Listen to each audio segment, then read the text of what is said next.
नमस्कार, मैं नीरज द्विवेदी और आप देख रहे हैं टीवी27 न्यूज डिजिटल एमपीसीजी। भोपाल में आयोजित 2 दिवसीय ग्लोबल इन्वेस्टर समिट का मंगलवार को समापन हो गया। जीआईएस और रीजनल इंडस्ट्री कॉन्क्लेव को मिलाकर 30.77 लाख करोड़ के निवेश के प्रस्ताव मिले हैं। वहीं 21.36 लाख नए नौकरियों के रास्ते खुलने की संभावना है। आपको बता दें कि जीआईएस का शुभारंभ पीएम नरेंद्र मोदी ने किया। वहीं समापन के अवसर पर केंद्रीय गृह मंत्री अमित शाह मौजूद रहे। शाह के अलावा केंद्रीय मंत्री मनोहर लाल खट्टर व गजेंद्र सिंह शेखावत ने भी शिरकत की। इस जीआईएस में बड़ी संख्या में देश विदेश के निवेशक जुटे। इनमें से कुछ निवेशकों से टीवी27 न्यूज की टीम ने खास बातचीत की। आइए आपको सुनाते हैं उनके क्या कुछ विचार रहे। पीथमपुर इंडस्ट्रियल एसोसिएशन के अध्यक्ष श्री गौतम कोठारी जी, ये जीआईएस किस मायने में डिफरेंट है? ये हर मायने में डिफरेंट है क्योंकि ये अब तक का सबसे बड़ा एक आयोजन है और इसे हम अगर उद्योगों का, एक उद्योगपतियों का, विनियोजकों का महाकुंभ कहें तो कोई बड़ी बात नहीं है। यहाँ उद्यमियों का जो एक समंदर लहरा रहा है, जिस प्रकार से ये अद्वितीय आयोजन है। इसके पूर्व आयोजनों में मैं हर आयोजन का साक्षी रहा हूँ, लेकिन पूर्व के सभी आयोजन जो है इसके सामने फीके पड़ गए हैं। बहुत लंबी चौड़ी व्यवस्थाएं की गई हैं और काफ़ी संख्या में विनियोजक आए हैं। उम्मीद कर रहा हूं कि ये यहाँ से काफ़ी विनियोजक अपने विनियोजन की को बता करके जाएंगे और फिर उसे धरती पर भी लाएंगे। ये बताइए कि 7 आपके सामने हो चुकी हैं जीआईएस ग्लोबल इन्वेस्टर समिट। जी हाँ। 7 रीजनल समिट हो चुकी हैं। जी हाँ। और इंदौर में तो कई बार हो चुकी हैं, भोपाल में पहली बार हो रही है।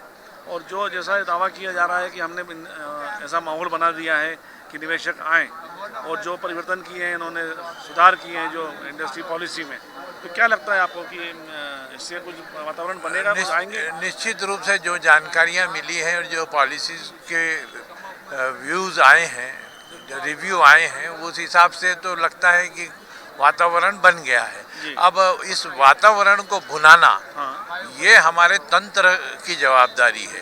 तंत्र उस वातावरण को कितने अच्छे से भुना पाता है, ये आने वाले समय के गर्भ में छिपा हुआ है।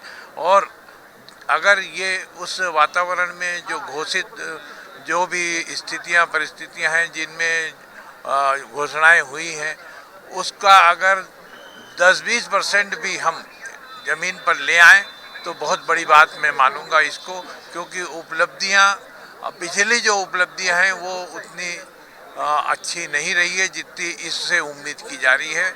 और मुख्यमंत्री जी जितने उत्साहित हैं और ये पूरा वर्ष उद्योगों का वर्ष है, तो निश्चित रूप से विनियोजकों को यहाँ सुविधाएं दी जाएंगी और विनियोजन अधिक से अधिक हो पाएंगे और मध्य प्रदेश में रोजगार का एक अवसर उत्पन्न होगा।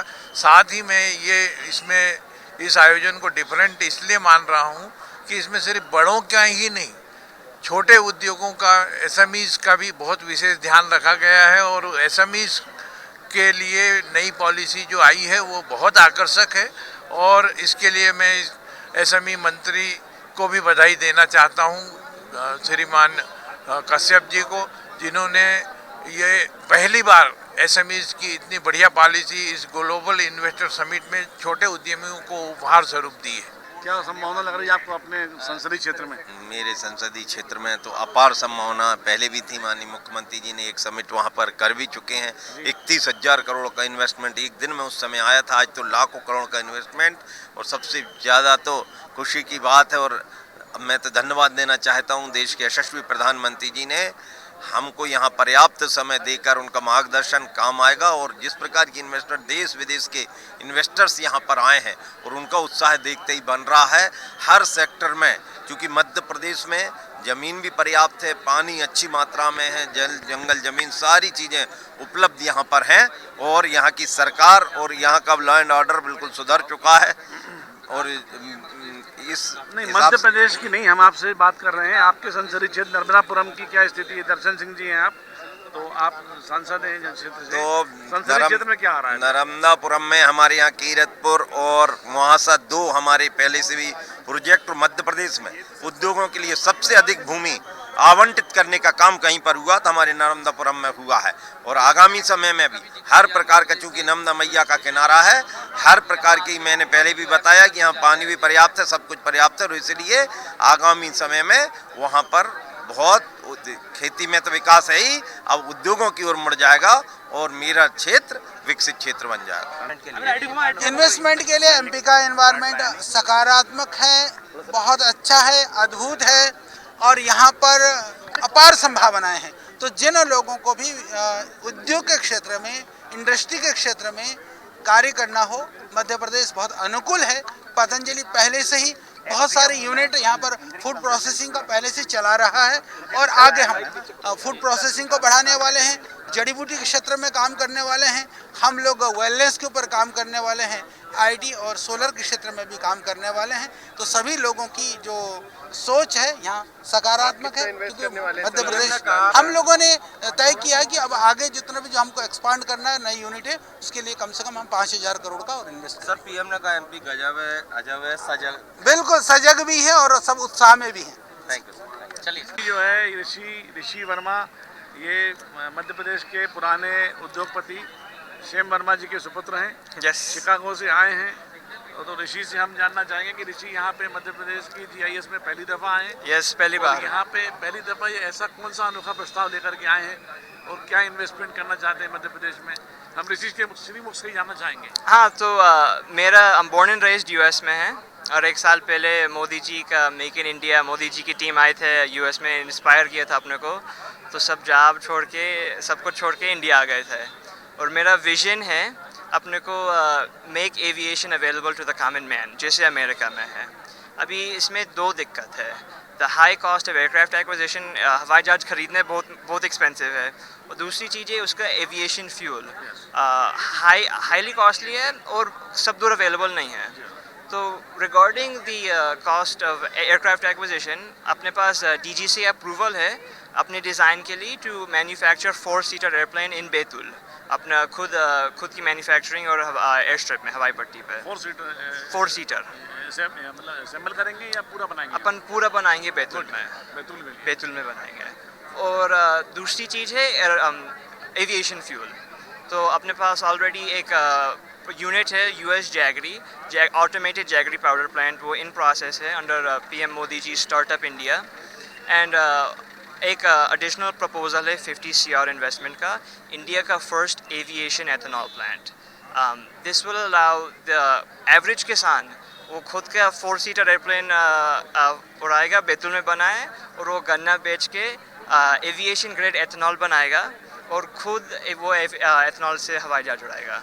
आपका एजुकेशन क्या है, आपने पढ़ाई किस में? मैंने मैकेनिकल इंजीनियरिंग किया with emphasis on propulsion and turbo machinery. अच्छा, ये जो आपने फ्यूल की और एविएशन इसकी बात की, जहाज बनाने की बात की, हाँ, तो आपको क्या इसका क्या एक्सपीरियंस है या आपने कहाँ से कुछ सीखा? मैंने हम खुद एक पायलट है, इंस्ट्रूमेंट रेटिंग हो रहा है मेरा, एयरक्राफ्ट मैकेनिक है, मैंने वहाँ पे अप्रेंटिसशिप किया था अमेरिका में।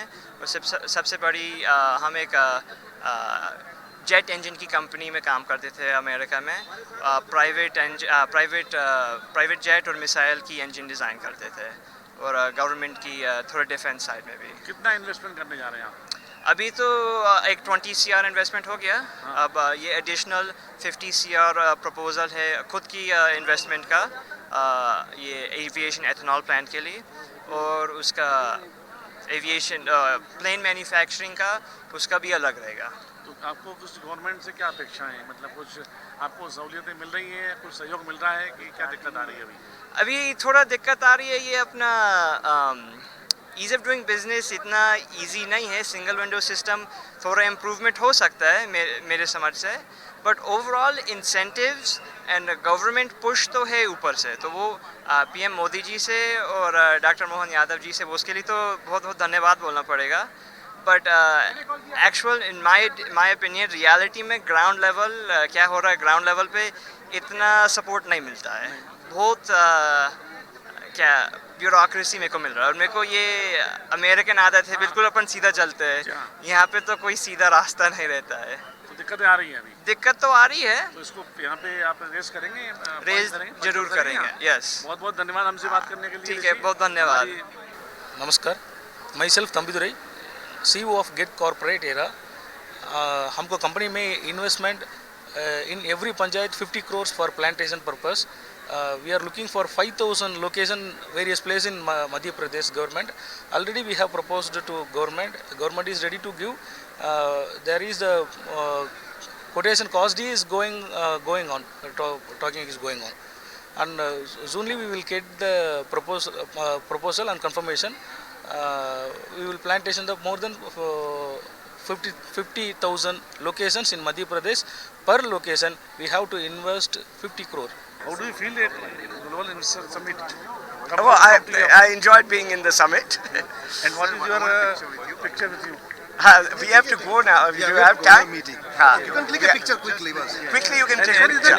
any proposal for given for you? Any proposal for how much? I was just saying that we have already invested recently in expanding our Malanpur factory. We have invested 450 crore. 150 crore. 450 Which sector? in FMCG. FMCG. And another renewable energy, And we are- agro industry. No, we are not doing. And agro industry, we have been here for quite some time. And Godrej Capital is also here, and Godrej Properties is doing a project in Indore. In Bhopal also. No, in Indore. Okay. And any other state, city in MP? Not yet. MP में I think for a decade now, last 10 years, lot of investments are coming. Particularly in last 3 years, when the Chief Minister visited the European countries, I think a lot of investment has been attracted already. 7,800 crore is already attracted, and more to come. And one, because it is the center of the country. Logistic is very possible. 24 hours you can reach any part of the country. The second one is it's a wheat belt, and food processing units are coming more than any other units. माहौल बहुत अच्छा है और government ने बहुत अच्छा platform provide किया है, स्पेशली हम NRIs के लिए, जहाँ पे क्या बोलते हैं हम गवर्नमेंट ऑफिशियल से कनेक्ट हो सकते हैं, उनकी पॉलिसीज़ को समझ सकते हैं और क्या क्या फैसिलिटी गवर्नमेंट ऑफर कर रही है सिंगल विंडो सिस्टम में।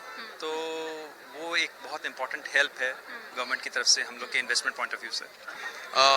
इस 2 दिन की समिट के अंदर हमने देखा कि कैसे एमपी के अंदर कितनी अपॉर्चुनिटी है। इसका land bank, water surplus, electricity surplus, man power भी काफ़ी अच्छी है एंड हेंस अपॉर्चुनिटीज़ बहुत है। हमने आज बात की फूड प्रोसेसिंग के ऊपर, जहाँ पर एक प्रोडक्ट आता है हमारा जो डुरुम वीट है, जो एमपी में बनता है एंड उसकी डिमांड वैल्यू एडेड प्रोडक्ट्स में काफ़ी है। जैसे विकफील्ड में हम उसका पास्ता मैक्रोनी बनाते हैं, मार्केट में उसके वर्मिसेली बनते हैं, खेसरी भात बनता है, दलिया बनता है एंड वो मार्केट कंटिन्यूसली ग्रो कर रहा है। आज 20 से 30 हज़ार करोड़ की अपॉर्चुनिटी है वो, एंड ग्लोबल मार्केट भी बहुत बड़ा है। तो हमने इसके बारे में बात की हमारे यहाँ सेशन में भी, एंड हमें लग रहा है कि गवर्नमेंट काफ़ी फ्लेक्सिबल है समझने के लिए एंड अपनी अच्छाइयाँ बताने के लिए, to make a favourable policy for investment. नहीं, मुझे ऐसा लगता है कि बहुत अच्छा आयोजन किया गया है मध्य प्रदेश सरकार से, और जो प्रधानमंत्री जी का सपना है कि $35 ट्रिलियन इकोनॉमी 2047 तक हो, उसमें मध्य प्रदेश आज $150 बिलियन की GDP से नेक्स्ट 5 ईयर्स में $500 बिलियन जाएगा। उसके लिए जो आज ये जो आयोजन किया गया है GIC समिट, मुझे लगता है पॉजिटिव है और एक बड़ा पॉजिटिव वाइब्रेशन मुझे लग रहा है यहाँ आके बड़ा फॉरेन इन्वेस्टर्स में मिला, और मुझे लग रहा है कि इस बार मध्य प्रदेश एक पाथ ब्रेकिंग मोड पे आया है और माननीय प्रधानमंत्री जी मोदी जी और चीफ मिनिस्टर मोहन यादव जी के प्रयासों से इस बार मध्य प्रदेश में एक आप नए अध्याय की तरफ जाएगा। इस खबर में फिलहाल इतना ही। देश, दुनिया और अपने आसपास की तमाम खबरों को देखने के लिए देखते रहिए TV 27 न्यूज।